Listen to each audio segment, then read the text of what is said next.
Galera, conforme vocês podem ver na tarja azul no alto da tela, o aplicativo do Microsoft Teams informa que a gravação foi iniciada automaticamente. Estou oralizando essa informação de que a gravação já foi iniciada, bem como coloquei este aviso por escrito no chat da nossa reunião de hoje, a fim de que todos tenham ciência de que a partir desse momento, se abrir a câmera, se abrir o áudio, vai ficar consignada a sua imagem, a sua voz na gravação e compartilhada com os outros colegas nos nossos canais de comunicação, seja no portal, seja em outras plataformas, tá ok? Quando a gravação for encerrada, eu também avisarei e abrirei para as perguntas, conforme fizemos nos encontros anteriores. Bom, feitas as advertências de praxe, conforme a orientação institucional, vamos seguir o nosso conteúdo do encontro de hoje. Hoje falaremos sobre a contestação trabalhista. Beleza? Vamos lá. Quem é a contestação? Que instrumento é esse? Bom, a contestação trabalhista está prevista no artigo 847 da CLT, onde o referido diploma legal determina que coloquei ali, né, destacadinho com esses tracinhos, né, a defesa, né, porque o caput do 847 trata ali de maneira genérica a contestação. Assim, a defesa será aduzida oralmente em 20 minutos, caso não se estabeleça acordo entre as partes. Só que o próprio parágrafo único do 847 é que vai fazer a previsão de defesa escrita e não de defesa oral, e é essa que nos interessa, é essa que é cobrada no exame de ordem, tá? É essa que é a charada, e ela é cobrada com muita frequência no exame de ordem. Na verdade, exame de ordem para a área trabalhista, as peças mais cobradas são reclamação trabalhista, contestação trabalhista, recurso ordinário e consignação em pagamento, tá? São as peças cobradas com mais frequência. Vamos lá, qual é o texto do 847? O 847 CLT diz que, não havendo acordo, o reclamado terá 20 minutos para aduzir sua defesa após a leitura da reclamação, quando esta não for dispensada por ambas as partes. Então, assim, na prática, o juiz abre a audiência perguntando: tem acordo? Tem acordo, não tem acordo, negocia acordo, beleza. Chegamos a uma convenção, vai redigir o termo de acordo e encerrar ali aquela etapa procedimental.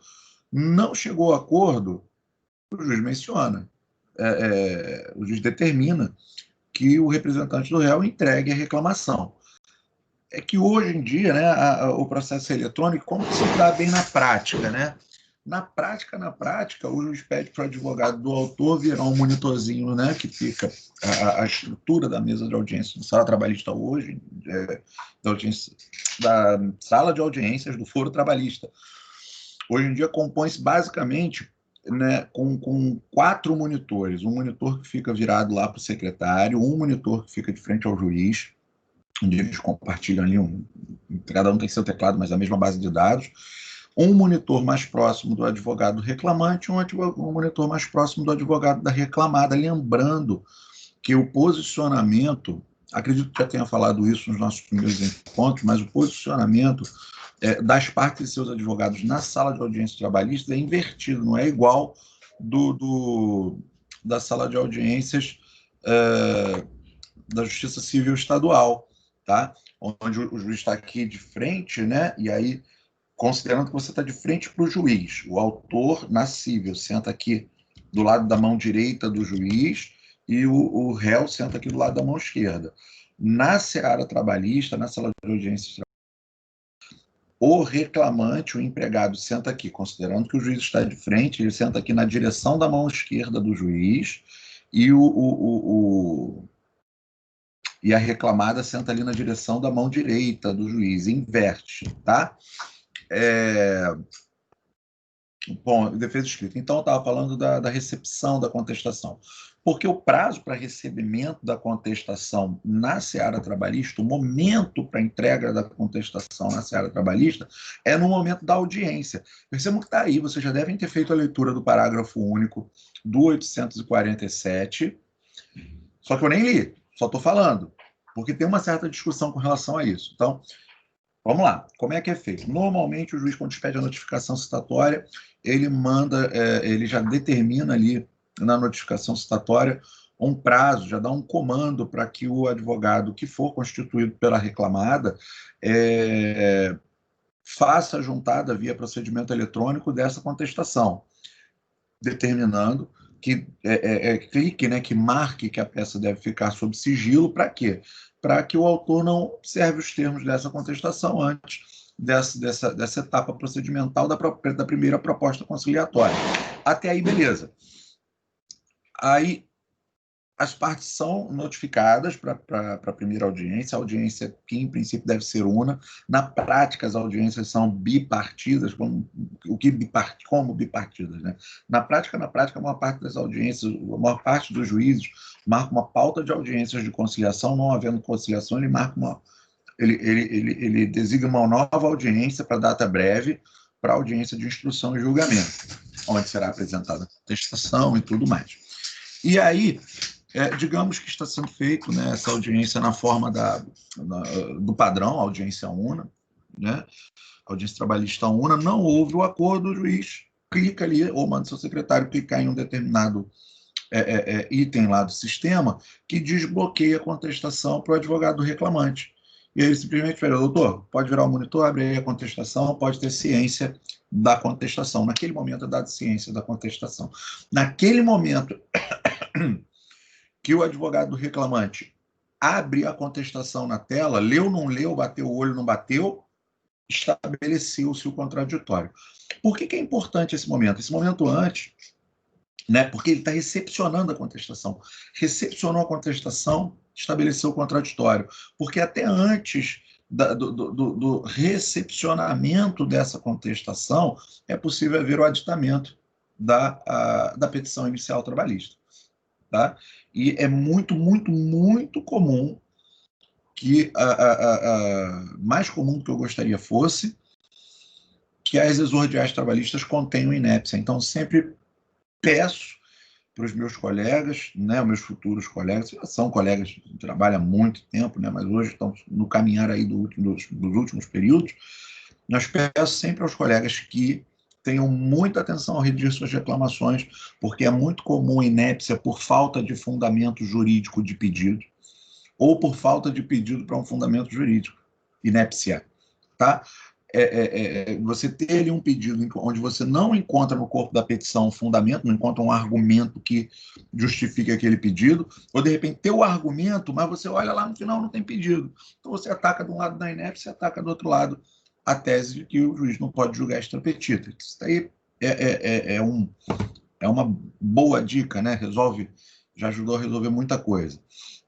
Como era antes do procedimento eletrônico, para entrega do papel, você levava lá a sua contestação impressa, né, na sua pastinha embaixo do braço, tentava o acordo, não aconteceu o acordo, o juiz falava: doutor, pode entregar a contestação para o advogado da reclamante.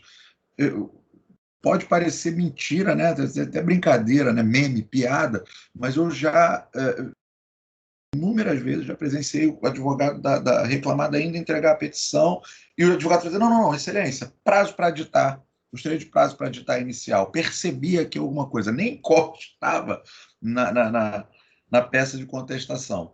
Tinha juiz que aceitava, tinha juiz que não aceitava, mas a realidade é que esse momento, né, ele é tão peculiar e tão importante, esse momento da efetiva recepção da peça de contestação, porque se estabelece ali o contraditório, porque se forma ali, né, uma relação jurídico-processual, ela é estabilizada entre as partes e o órgão judicante. Aí você fala assim: pô, tá chamando de juiz de órgão? É órgão, né? Tá ali 92 seguinte da Constituição Federal, que diz que os tribunais e os juízes são órgãos da jurisdição. São órgãos da jurisdição: STF, STJ, ST, tal. Os tribunais e os juízes do trabalho, os tribunais e os juízes estaduais, por aí, daí por diante, tribunais, juízes federais, e daí por diante. Tá? Vamos dar uma lidinha aqui no parágrafo único, que diz que a parte poderá apresentar defesa escrita pelo sistema de processo eletrônico judicial até a audiência. Beleza? Tem manifestação do TST nesse sentido, que diz que, em que pese a modernização dos sistemas eletrônicos dos diversos tribunais, a lei ainda prevê prazo para entrega da contestação em audiência. Então, vamos lá. Por que eu estou falando isso e por que isso é por demais importante? Primeiro que essa redação, a redação do parágrafo único é nova, é recentíssima. Tá? Eu acho que já até deixei separado aqui no é porque o Chrome, a gente para de usar, ele atualiza sozinho, some com o texto marcado, mas não tem problema, né? Que é 847. Vamos, Chrome. Está carregando. Cadê meu artigo? Não tem problema não. Está me dando uma boicotada aqui. Aqui, ó, 847, ó, redação da 13.467 de 2017, da nossa reforma, né? A criticada reforma, elogiada reforma, mas a tal reforma. Então, o texto é razoavelmente recente, é um texto moderno e é muito comum que você seja eventualmente constituído para realizar uma defesa na porta ali da sala de audiências. Importante salientar que a lei não excluiu, apesar da reforma recentíssima, a lei não excluiu do texto do 847 a possibilidade, né, de adução de defesa oral. Ou seja, se aquele reclamado lhe constitui minutos antes da audiência, na porta da sala de audiência, e você se sente seguro para fazer uma contestação oral, que também não é muito difícil, não é nenhum bicho de 7 cabeças, tá? E é o que nós vamos ver no próximo slide. Você vai fazer, Léo, mas você tem, sei lá, cara, 15 anos de experiência, você vai dizer que tudo é fácil, mas não é isso. Não é tranquilo, mas é mais questão de atenção do que de dificuldade em si. Já vamos dar uma olhadinha nisso. Tá? Então, isso é excepcional de que seja observado por oportuno que o prazo de até o momento da audiência para entrega da contestação trabalhista, em que pese a modernização dos sistemas eletrônicos dos tribunais, é o momento da audiência. Até mesmo porque a contestação continua podendo ser oral. Tá? Na prática, acontece que se você fizer isso, excelência, eu vou fazer a contestação oral, fui constituído aqui na porta.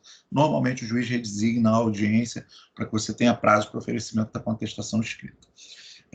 Vamos lá, deixa eu continuar aqui na sequência dos slides, senão a gente acaba com o tempo de aula numa tela só. Eu planejei tanta coisa aqui para conversar com vocês, né? Vamos lá.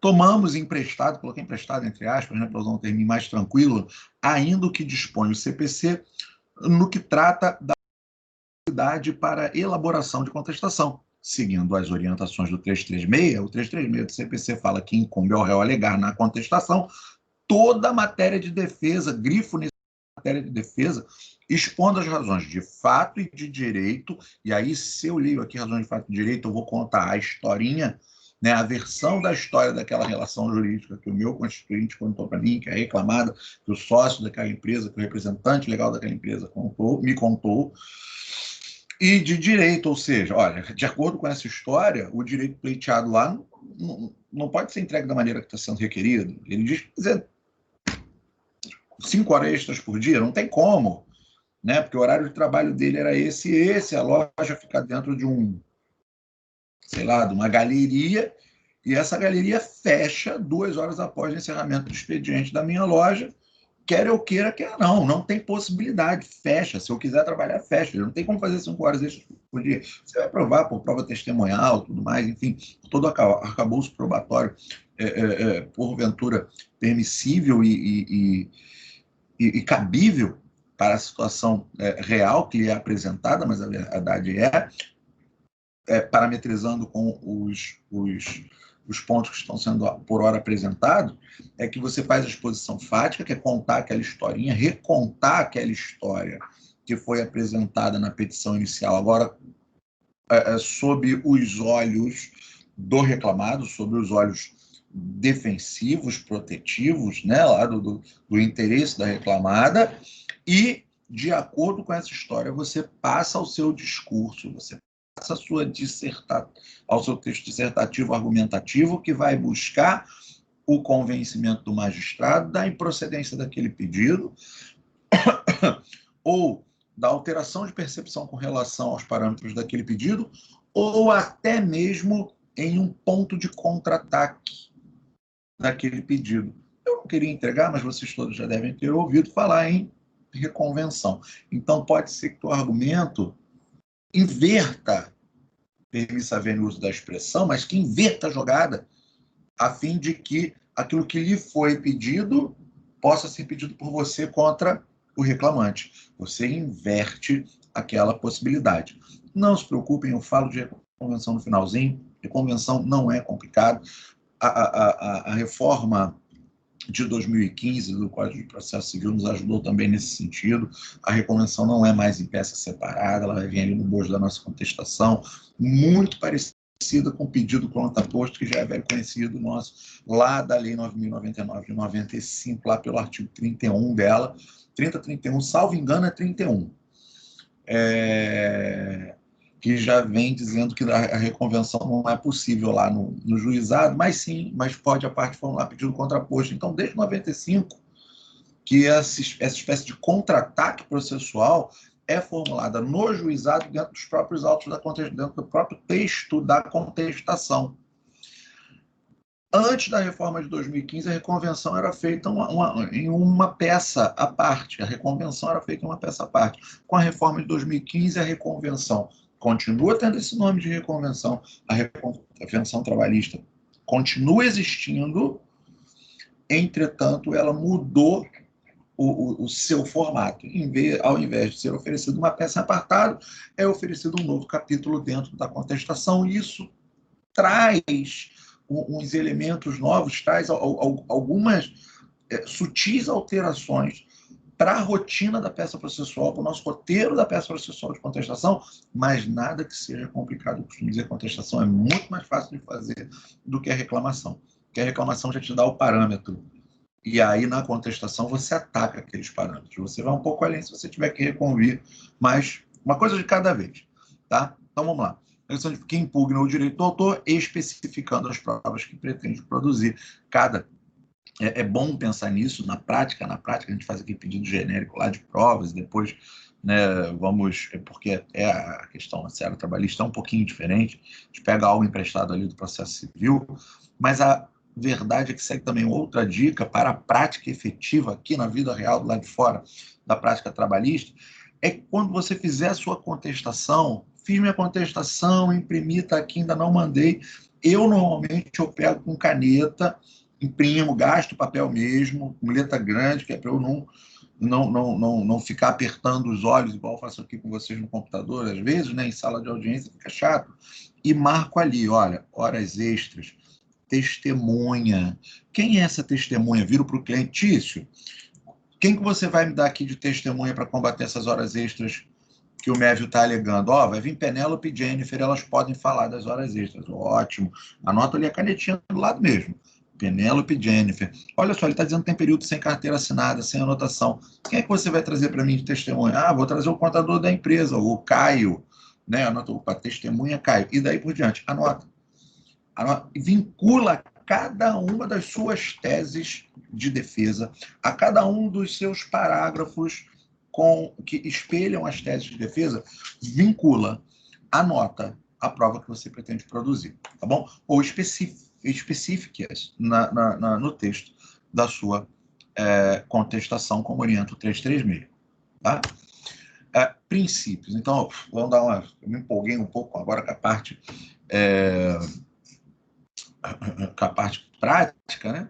Então, vamos passar para a parte principiológica. Basicamente, são dois os princípios que caracterizam a apresentação de defesa trabalhista, os mesmos dois que vão orientar lá a apresentação da contestação civil, que é o princípio da eventualidade. Está aqui espelhado, incumbe ao réu alegar na contestação toda a matéria da defesa. Então, a oportunidade de oferecimento da defesa, é o evento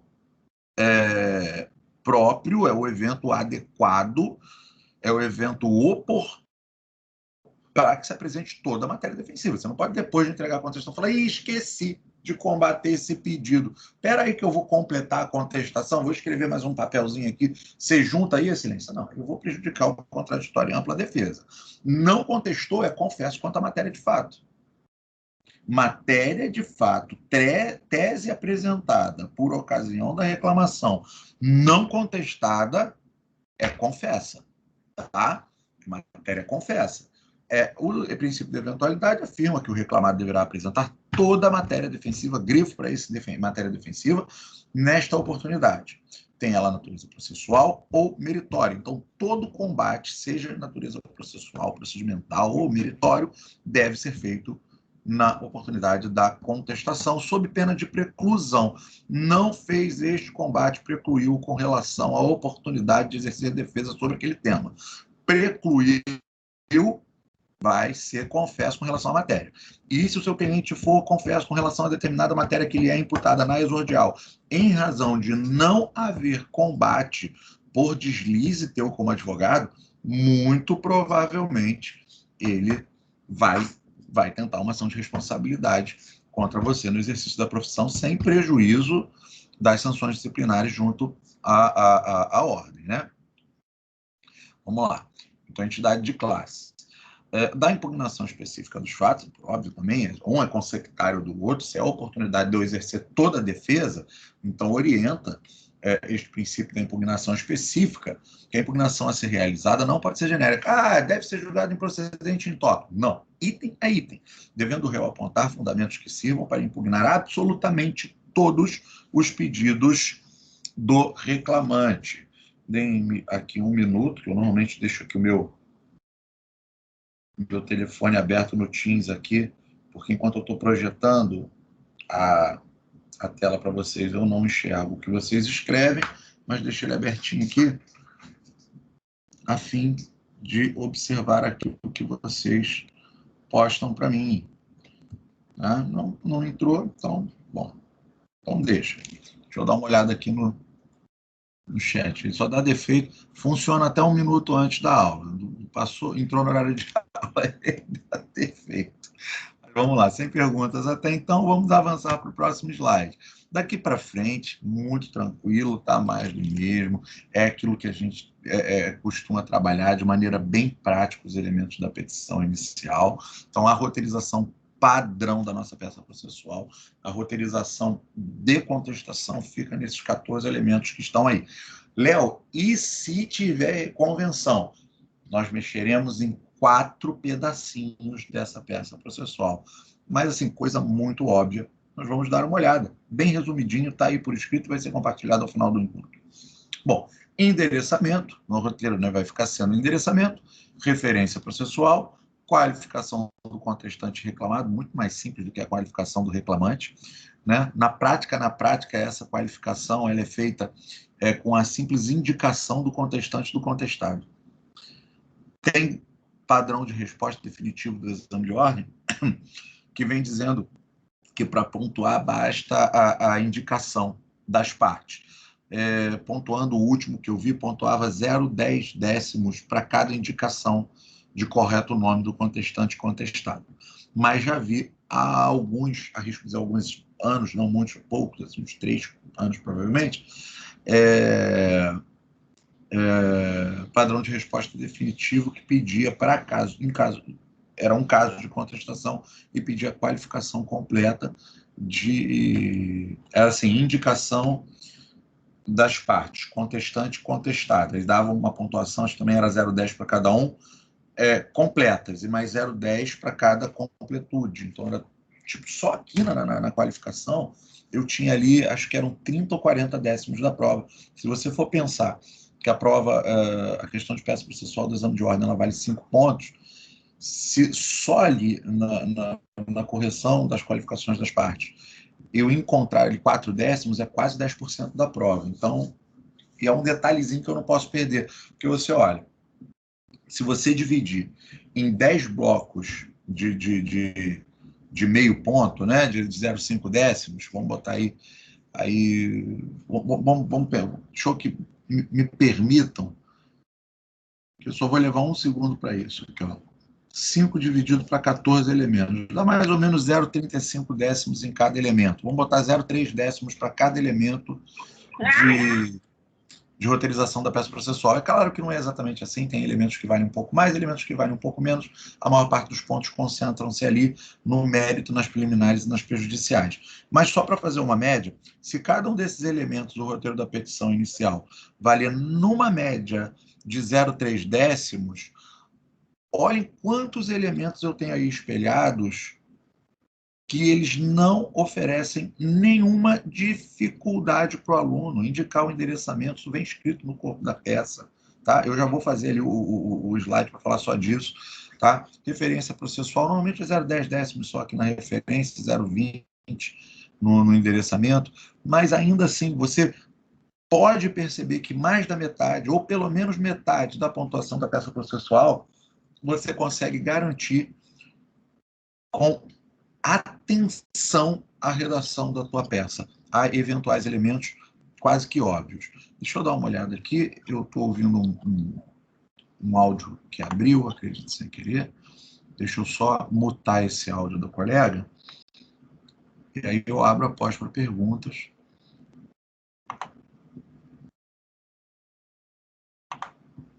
Beleza.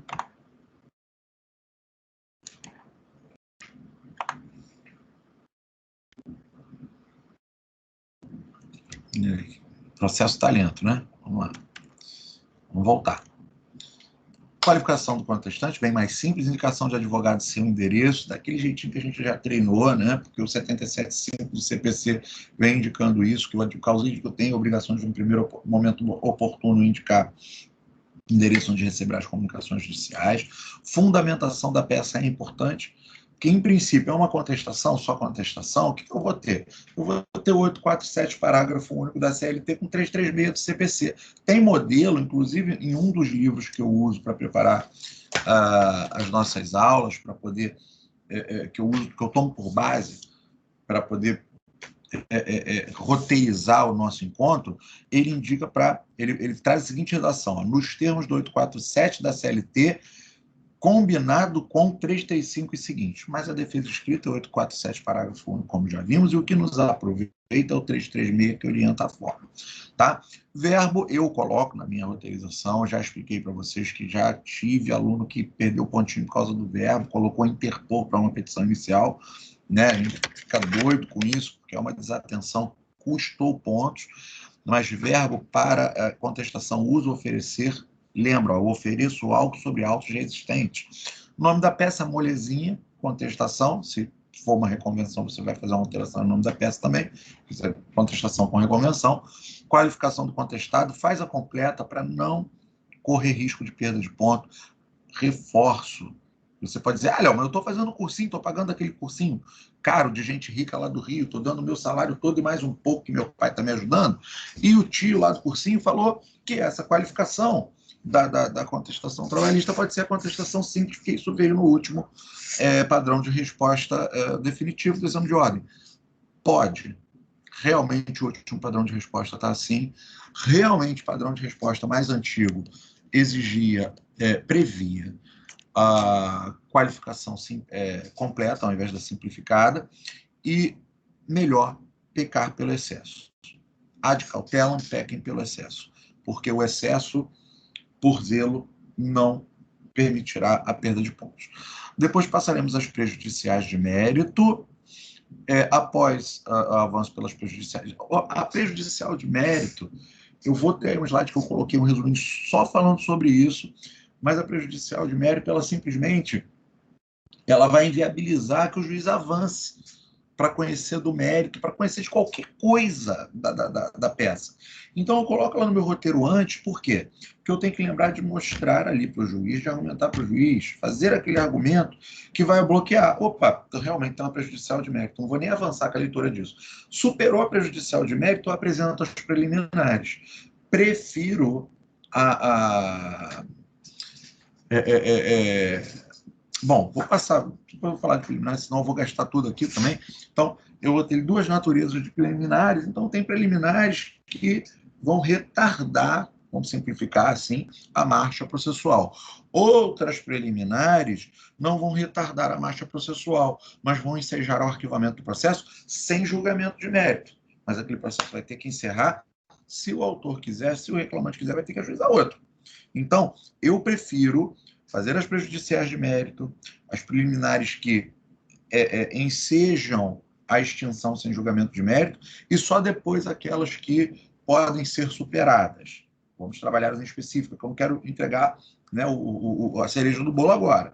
Por quê? Se forem todos esses obstáculos superados, só então será conhecido o mérito. Agora sim, vamos ver quem tem razão e vamos fazer aí uma equalização de prejuízos. Toquei ao mérito, parto para os pedidos. Léo, mas o pedido na contestação é em procedência alto. Porque de cara você percebe que nós argumentamos teses de pelo menos 3 naturezas. Podem ser 4, mas de pelo menos 3 naturezas: prejudiciais, preliminares e meritórias. Eu posso ter feito ataques processuais, procedimentais e de mérito. Então, no mínimo, eu vou ter pedido de reconhecimento prejudicial, de reconhecimento de preliminar, de uma ou de outra natureza, aí vai depender da preliminar que eu fizer, e para só depois ter o pedido de improcedência na forma da fundamentação supra, porque você já fez toda a fundamentação, o pedido de improcedência você pode se repetir os seus fundamentos. Não nos esquecendo de que vai que eu ganho essa improcedência, o autor tem que ser condenado na sucumbência. Então, eu tenho aqui que pensar em 4 pedidos que vão ser falados oportunamente no respectivo slide. Vamos lá. Depois disso, fiz os pedidos, molezinha. Das provas, também moleza. Vou fazer aquele pedido de provas completão na forma do 369, né, de o que requer provar o alegado por todo meio de prova em direito admitido, sendo documental, pericial, testemunhal, especialmente depoimento pessoal do autor sob pena de confissão. E parto para o fechamento da peça. Beleza? Então, vamos analisar cada um dos itens. Do endereçamento, a maior parte eu já mencionei, né?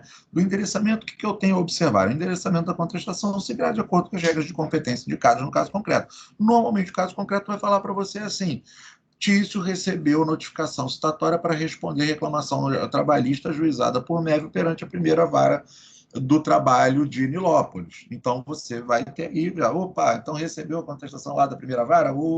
Então vamos aqui, né, endereçar para a primeira vara. Mas ainda assim pode ter alguma questão relacionada a uma preliminar de incompetência relativa absoluta que refira-se a essa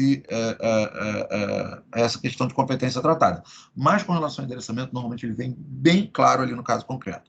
Bom, eventualmente aí pode ter a pegadinha. Então vamos ter geralmente, mas nem sempre. O legal do direito é o depende, né? Até um memezinho de internet é esse, uma brincadeira que rola. Mas olha só, eventualmente o caso concreto apresentará circunstâncias que indicarão a matéria que deve ser combatida, a fim de que se depreenda delas as teses defensivas. Geralmente, não existe dificuldade na elaboração da peça de contestação quanto ao endereçamento, pois este, me repito, sendo redundante, geralmente vem explicitamente indicado no caso. Entretanto, pegadinha que pode surgir se assenta na inespecificidade do juízo que recebeu o exordial e a menção de que a peça inicial, de que a reclamação trabalhista, que deu origem ao exercício da pretensão do autor, foi distribuída ao juízo competente. Então, a história, se for uma prova muito capciosa, pode vir uma historinha ele toda desenvolvida no sentido de que, mas ele trabalhava em tal lugar, por fim trabalhava em outro, se mudou para outro, e tem uma regra especial e tal. A reclamação foi distribuída perante o juízo competente. E aí ele te dá um monte de lugares. Então, o macetinho aqui é fazer uma análise bacana do 651, cria uma tabelazinha das regrinhas de exceção do 651, que provavelmente está sendo conversado lá em processo do trabalho a essa altura. Mas as regrinhas lá do 651 e seguinte não são muito difíceis, na verdade são bem tranquilas, mas essa é a única pegadinha que pode vir ali no endereçamento. Mas tranquilizo vocês, eu nem me lembro a última vez que eu vi esse tipo de pegadinha na seara trabalhista. No civil é muito comum, na trabalhista em tempo que não vejo. Tá? Então o candidato deve estar atento às regras regulares de competência. Vamos partir para o próximo. Hoje o tempo está voando, né, gente? Vamos lá. A referência processual é a indicação que se faz após o endereçamento e antes de qualificar o contestante da numeração do processo ao qual se vincula a contestação. Também não oferece risco, mas geralmente vale 10 décimos ali. Tá? Caso o problema apresentado não tenha indicação de referência, devemos indicá-lo de maneira genérica com a utilização de reticência. Então, observa, Não invente nenhum elemento que não tem no caso concreto. Se o caso concreto tiver embicado ali para uma contestação, tem número do processo número 1, 2, 3, 4, exemplo. Não tem número do processo, não tem nenhuma referência, você sabe que tem que indicar uma referência processual, porque é uma contestação, tem que ter ação distribuída. Você coloca processo, número, reticências. Se inventar dado que não existe no caso concreto, pode ser que sua prova seja, inclusive, zerada. Vamos avançar. Qualificação do contestante, como eu disse, normalmente é a qualificação simplificada, mas pequem pelo excesso, até e principalmente aqui fora na prática. Por quê? Olha só. A qualificação do contestante é a oportunidade de individualizar o cliente, afastando logo de início a possibilidade de homônimos. Oportunidade também de apresentar nos autos o representante legal da reclamada. No caso de reclamada pessoa jurídica, realizaremos a menção dos 4 elementos de qualificação de pessoa jurídica, mais o nome do representante legal da reclamada e sua qualificação completa. Então, olha só, a qualificação do contestante aqui na seara trabalhista é simples, é tranquila, igual aquela lá do que a gente aprende no cível, tá? É mais relaxada, não tem aqueles 12 elementos da qualificação do reclamante, pessoa física, que nós vimos na análise da reclamação trabalhista. Coloco aí a observação, né? PJ é nome completo, CNPJ, endereço eletrônico, endereço completo, que é representado por nome completo, nacionalidade, estado civil, profissão, RG, CPF, endereço eletrônico, endereço completo. A qualificação fica nesse modelinho aí, segue nessa forma, tá? Depois, na narrativa, né, analisando aqueles elementos do roteiro de elaboração dessa peça processual, passaremos a menção do advogado, a cobrança do exame de ordem, mencionar o nome completo do advogado que patrocina a defesa e seu endereço no primeiro momento oportuno, e atenção ao artigo 77, inciso 5º do CPC, que segue nos gabaritos das peças de contestação, logo, e isso também segue nos gabaritos da contestação trabalhista, tá? Não deixaremos de mencionar este item, que geralmente deverá ser mencionado de maneira genérica, com o uso de reticências. Vem por seu advogado reticências, com o endereço completo reticências, que informe a atenção ao 77, inciso 5º. Como o 77, inciso 5º é do CPC, o padrão de resposta sugerido pela melhor doutrina e manuais, ele vem assim, ó, vem perante vossa excelência, qualificar nos autos, por meio de seus advogados, reticências, com o endereço profissional na rua, reticências, vem perante a presidente de Vossa Excelência oferecer contestação. Tá? Então, é um modelo que o Bloom Klippel coloca em seu livro de análise de gabarito das questões da segunda fase da OAB, já com banca da FGV. Fundamentação da peça processual. Como nós sabemos, deverá ser informado o artigo que faz previsão ao manejo de defesa, em especial a contestação escrita trabalhista. Assim eu vou vir, né? Vem por seu advogado, endereço completo e com fulcro no 847, está indicado aqui no finalzinho, última linha dessa tela, parágrafo único da CLT, na forma do 336 seguinte do CPC. E isso eu indiquei quando nós fizemos a leitura, né, logo no início do nosso encontro de hoje. É o 336 que indica, né, me orienta aquela estrutura de combate de toda defesa e impugnação em específico, e é o 847 em seu parágrafo único, que abre para mim a possibilidade da defesa escrita que ora apresenta. Tá? Vamos avançar. Verbo, nome da peça, qualificação do contestado, 3 outros elementos apresentados por oportunidade da roteirização desta peça processual, que apresentei lá no início. Aqui eu só reforço aquelas ideias, tá? São ideias que eu já mencionei no início da leitura da roteirização, mas que eu coloquei aqui por escrito para completar um materialzinho a compartilhar, né, feito com o maior carinho possível. Verbo, após indicação do correto artigo que prevê a utilização daquele tipo de contestação, deverá ser utilizado o correto verbo para apresentar a peça processual, tá?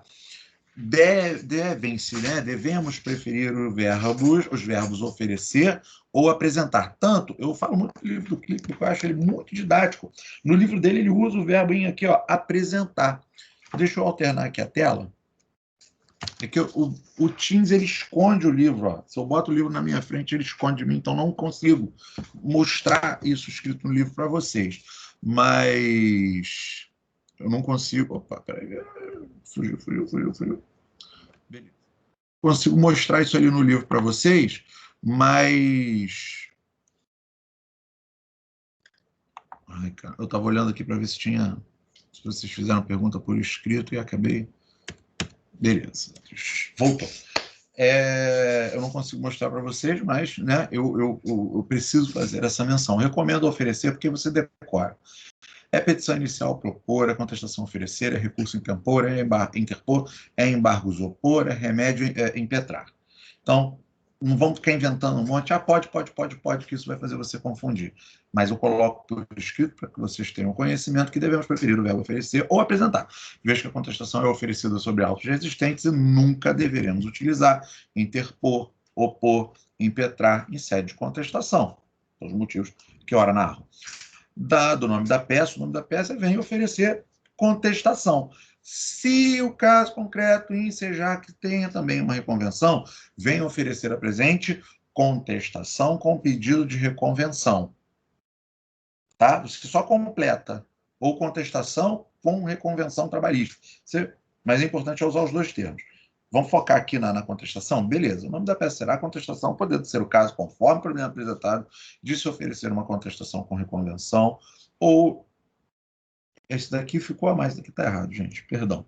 Daqui foi aquele mania do castigo me deixa a boca torta, porque eu até na minha fala eu falei, o pedido é porque contestação com reconvenção. É porque quando eu estava elaborando o material, eu já estava pensando nessa explicação que dei mais no iníciozinho, está aí gravado, vocês podem rever, né, que a reconvenção, ela depois de 2015, ela tomou um jeitão assim, de pedido contraposto, ficou bem melhor, né, particularmente, né, ficou muito, muito, muito melhor. Bom, qualificação do contestado, recomendo que para peças simuladas de prova façam na completa, mas façam as observações que a qualificação do contestado seguirá as mesmas regras ordinárias apresentadas por conta da qualificação do contestante e deverá conter os mesmos 8 elementos, nome completo, nacionalidade civil, profissão... Tá, eu fiz aqui a observação que já mencionei, né, para ficar consignadinho aqui por escrito. Certo é que, na prática, geralmente o reclamado não dispõe dos dados do contestante, além dos informados na inicial. Então, na prática, você quer fazer uma qualificação completa do contestado, você olha lá os dados que ele ofertou na qualificação pessoal dele na inicial e Ctrl+C, Ctrl+V, né? Lê e copia. Mas vale ainda lembrar que, na prática, a qualificação das partes geralmente é feita de maneira simplificada, indicando somente os nomes dos litigantes. Normalmente vem lá, Tício vem por seu advogado Mévio, com endereço completo tal, com fulcro no 847 da CLT, oferecer a presente contestação nos autos da reclamação trabalhista que lhe move caiam. E vida que segue. Entendeu? Normalmente, na prática, na militância, é feito desse jeito. Mas, pelas observações que já fiz, recomendo muito que no exame de ordem você tenha o máximo de zelo com os elementos de qualificação possível, o risco de perder esses pontinhos. Bom, prejudiciais de mérito são as matérias nas quais, se acolhidas, implicarão extinção do processo com resolução do mérito, como é o que ocorre no caso da prescrição ou decadência, lá do 487 do CPC, ou como é o que ocorre no nosso caso ali dos prazos prescricionais bienal e quinquenal lá da CLT. Tanto a prescrição quanto a decadência são institutos de direito material tratados aqui no Código Civil e na CLT e referem-se a limitações temporais para a arguição do poder perante o Poder Judiciário da tutela de um direito material, com o objetivo de resguardar a segurança de situações jurídicas já estabelecidas. Então, a prejudicial de mérito mais arguída por conta, né, de reclamações trabalhistas é a da prescrição bienal, é o do avanço daquele lapso temporal de 2 anos que nós temos para ajuizamento da ação. Vamos lá. Preliminares, deixa eu ver aqui a hora. Hoje, excepcionalmente, acho que seguro vocês um pouquinho depois da hora, tá? Hoje, excepcionalmente. Mas daqui a 10 minutinhos eu prometo que a gente encerra o bate-papo de hoje. Bom, as preliminares, segundo a melhor doutrina, dividem-se em preliminares dilatórias e peremptórias. Lembra que eu não quis soltar? Que as peremptórias elas vão estancar por ali.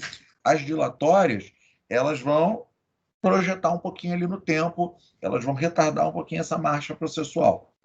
Então, As preliminares dilatórias são vícios processuais considerados sanáveis e não possuem condão de extinguir o processo sem resolução do mérito. Exemplo, uma incompetência absoluta ou relativa. As preliminares peremptórias, né, uma vez arguídas pelo réu e verificadas as existências pelo juiz, possuem condão de extinguir o processo sem resolução do mérito. Por exemplo, acho que tem algumas ali do artigo 485 do CPC, uma vez que tratam de vícios processuais considerados sanáveis. Exemplo, perempção, litispendência, coisa julgada. Você imagina que, de repente, isso aconteceu uma vez comigo, que foi até processo do núcleo. Tinha uma assistida no núcleo, não falou nada, lá, trabalhei no mercado assim, assim e tal. Eu queria fazer a reclamação trabalhista. Beleza. Aí fiz a reclamação trabalhista para ela. Ela chegou, já era de tarde no núcleo. E no dia seguinte eu tinha distribuído. No dia que eu fui fazer a audiência, tinha eu mais uns dois, acho que eram mais uns dois ou três, acho que tenho certeza que eram 2 advogados, ali no corredor. Todo mundo para fazer audiência para ela. O que ela fez? Ela foi de manhã no escritório de um, de tarde no escritório do outro, depois no escritório do outro, e fez com que 3 advogados diferentes ajuizassem 3 ações diversas para aquela menina, tá? Então teve ali a defesa, né? Estava ali deixando evidente que ela tinha, né, diversas outras ações pendentes e que aquela minha devia ser extinta porque tinha uma anterior. Bom, vamos lá. O mérito, né? E a defesa de mérito, a defesa de conteúdo, né? Assim como numa petição inicial, a história, do jeitinho que eu falei lá no planejamento, ou versão da parte sobre os fatos apresentados ao juiz na exordial, devem ser contados em ordem cronológica, seguindo preferencialmente uma ordem silogística, que apresente argumentos jurídicos que conduzam à conclusão lógica que valide a tese apresentada, a fim de buscar a improcedência do pleito autoral. Em peças simuladas, devemos nos afastar do brocado e gloria noviticuria, e sempre indicar pelo menos o artigo de lei que alicerça nosso argumento, fundamento de direito, demonstrando a relação entre argumento valorativo e dogmático que conduziram ao pedido de que se depreendem os fatos, ou seja, ao meu pedido de improcedência. Ou seja, a cada item, a cada parágrafo que eu criar no corpo da minha peça processual, com o intuito de combater a pretensão veiculada por conta da reclamação trabalhista, eu devo buscar linká-lo, devo buscar vinculá-lo a um artigo de lei, ou a uma orientação jurisprudencial, a uma súmula. E todos, aliás, mas pô, peraí, todas as súmulas e as orientações jurisprudenciais estão lá no teu vademecum trabalhista. Você vai conseguir, né, um parâmetro mínimo defensivo. Tá? Na prática, iuria noviticuria, você faz o argumento, o juiz conhece, o juiz sabe, porque você está, né, dentro ali daquele contexto do dia a dia. Para exame de ordem, a indicação da fonte do direito, a fonte mínima, a fonte legal, né, a fonte lei do direito, a fonte primária, ela deve ser feita. Ela fica ali no padrão de resposta. Tá? Vamos lá. Está acabando. 2 pedidos devem ser elaborados em ordem da narrativa da defesa do réu. Existindo argumentos prejudiciais de mérito, eles devem ser articulados em primeiro lugar, porque eu já falei, né? Porque eles bloqueiam o conhecimento do restante da peça. Ah, mas está aqui, ó, a prescrição bienal é evidente. Pô, pronto, acabou o pedido. Encontrou bloqueio ali na prescrição bienal. Não dá para seguir. Essa ação não deveria nem existir, acabou. Prejudicial de mérito, tá? Pois afasta a necessidade que o julgador se debruce sobre a matéria, que sequer deveria ter sido alçada ao judiciário. Após, serão realizados os pedidos de confirmação de teses esposados por ocasião da argumentação preliminar e, finalmente, pedido de improcedência. Então, eu pergunto a vocês, nós temos as preliminares dilatórias e as peremptórias. Qual que eu vou requerer primeiro? As peremptórias, é claro. Porque se o juiz tropeçar ali, não tropeçar não, porque o juiz, na verdade, ele vai conceder. Se o autor tropeçar, né, se o reclamante tropeçar ali no provimento judicial de reconhecimento de uma preliminar peremptória, extinguiu sem resolução do mérito. Pronto, o juiz não precisa nem reconhecer a outra preliminar, de repente uma preliminar dilatória que tinha ali de incompetência relativa, né? ou, enfim, uma outra que pudesse ali ser conhecida, o juiz não vai nem se dar o trabalho, eu estive sem resolução do mérito, vai para casa, ganhei.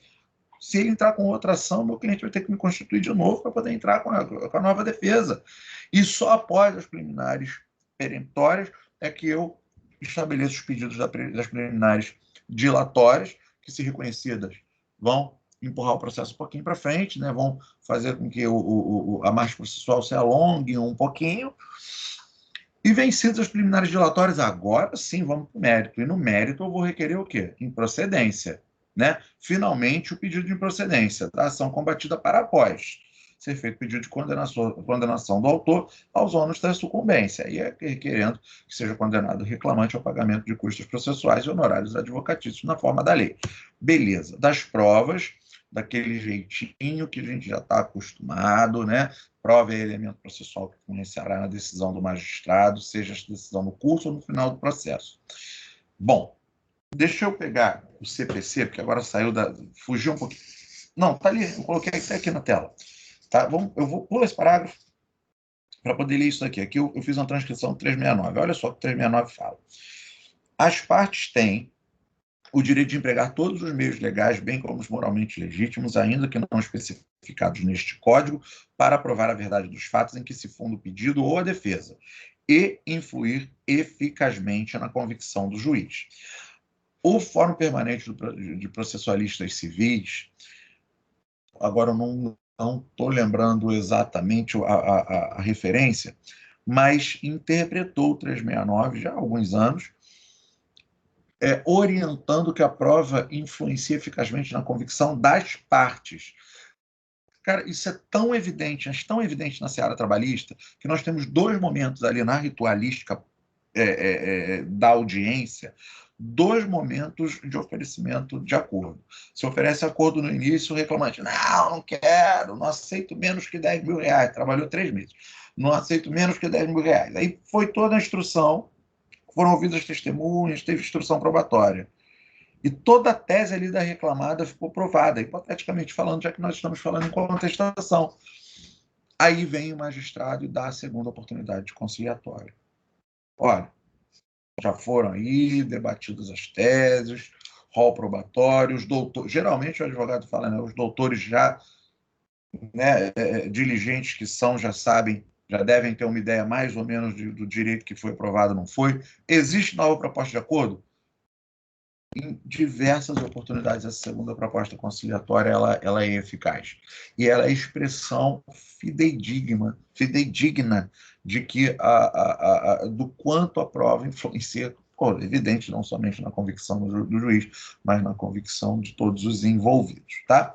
Voltando à disciplina do 336, inclusive 336, que é citado na fundamentação da peça processual no início da nossa petição de contestação, o 336 diz que na contestação para as provas, observa-se a regra contida na parte final do 336 do CPC, que dispõe que incumbe o réu alegar na contestação específica. Toda a matéria de direito e tal, nós já vimos, eu fiz a transição do 336, mas o importante é essa partezinha final, especificando as provas que pretende produzir. Então, tem que dizer ali as provas. É claro que eu posso fazer aquele macetinho, do jeito que falei, requer aprovar o alegado por todos os meios de prova de direito admitidos, sejam elas documentais, testemunhais, periciais e depoimento pessoal do reclamante. Mas, né, especifiquei, falei ali as provas que pretendo produzir. Vou efetivá-las, vou instrumentalizá-las, vou apresentá-las, vou trabalhar essa dinâmica probatória no curso da audiência, né, no curso da instrução probatória. Bom, fechamento, finalmente, né, parte mais fácil da nossa peça, fechamento é onde nós indicaremos, por fim, o nosso pleito de deferimento. Opa, pede deferimento.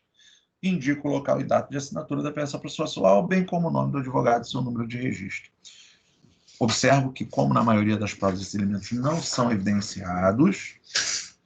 No caso concreto, eles devem ser apresentados pelo candidato de maneira genérica, ou seja, com uso de reticências, como bem já mencionei, e nos slides mais especificamente com exemplo, na tela que tratamos da referência processual. Não acabou, né? Bônus track, né? Um slidezinho de brinde, o que fala de reconvenção. Sendo o caso de formular pedido de reconvenção, devemos observar A fundamentação vai alterar. Nós planejamos lá 847, parágrafo único, na forma do 336. Tem reconvenção? 847, parágrafo único da CLT, na forma do 336 e 343 do CPC. Insere mais um artiguinho ali na fundamentação. Coloquei em caixa alta e aqui em amarelinho para chamar a atenção mesmo. É esse item, a fundamentação, que vai sofrer alteração. Tem reconvenção? Após o mérito, abriremos um item na petição chamado reconvenção. Do jeito que eu fiz lá, do mérito, e demonstrei as minhas teses defensivas, depois eu venho da reconvenção. Mister, se faz, seja deferida a reconvenção em caso, pois quando o reclamante recebeu a comunicação de seu aviso prévio, pegou a máquina que trabalhava e jogou no chão, quebrando-a totalmente, inutilizando-a. Tal máquina custava R$10 mil, preço de nota fiscal há 5 anos atrás. Requer seja deferida a reconvenção, pois houve prejuízo material. E aí você vai fazer a tua argumentação, tá? Mas você vai criar ali um tópico, reconvenção, para poder falar tudo isso, escrever sobre tudo isso. Depois, qual o próximo item que merece atenção? Pedido.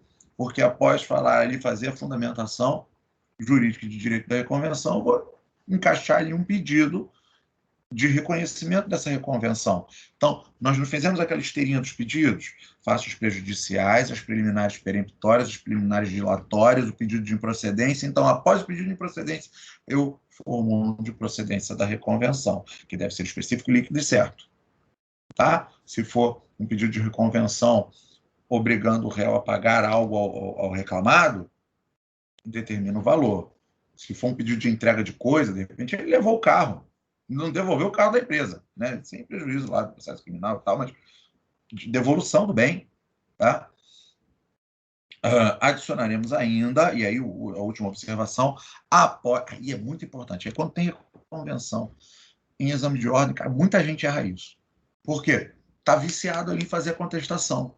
Aí fez a reconvenção bonitinho e tal, e esquece que se formulou argumento de reconvenção, formulou pedido de reconvenção, tem que atribuir um valor para a reconvenção. Então, nós adicionaremos, após o requerimento de provas, antes do fechamento da peça, a indicação de valor da causa para fins de reconvenção. Tá?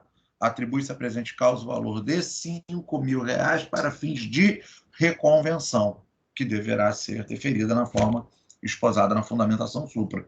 Pronto. Aí tu fechou a tua peça processual. Beleza, gente? Galera, parece que é muita coisa.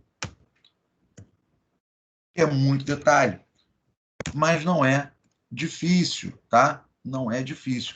Porque, na verdade, deixa eu aqui já encerrar a gravação, né? Porque, na verdade, você precisa ter a atenção. Como é que a contestação é feita? O caso concreto vai apontar para você direitos que o autor pretende. E você vai pegar aqueles direitos pretendidos pelo autor e vai puxar a setinha, ó, e não vai esquecer de combater um por um. Você só não pode esquecer disso. Eu costumo criar subitens. Do requerimento disso, deve ser indeferido por esse motivo. Da preliminar, da prejudicial de mérito do reconhecimento da prescrição bienal. Prejudicial, entre parênteses, prejudicial de mérito. Vislumbra-se no caso e tal, e vou indicando item por item, mesmo na prática, mesmo na militância. É uma peça mais limpa, é uma peça de mais fácil leitura, né? E eu particularmente, eu não vou esquecer de fazer nenhum ataque, porque a nossa função é de meio. Vocês não podem esquecer de atacar nenhum dos pontos apresentados pelo reclamante. Tá bom? Bom, deixa eu encerrar aqui a gravação primeiro, para compartilhar o vídeo daqui a pouquinho.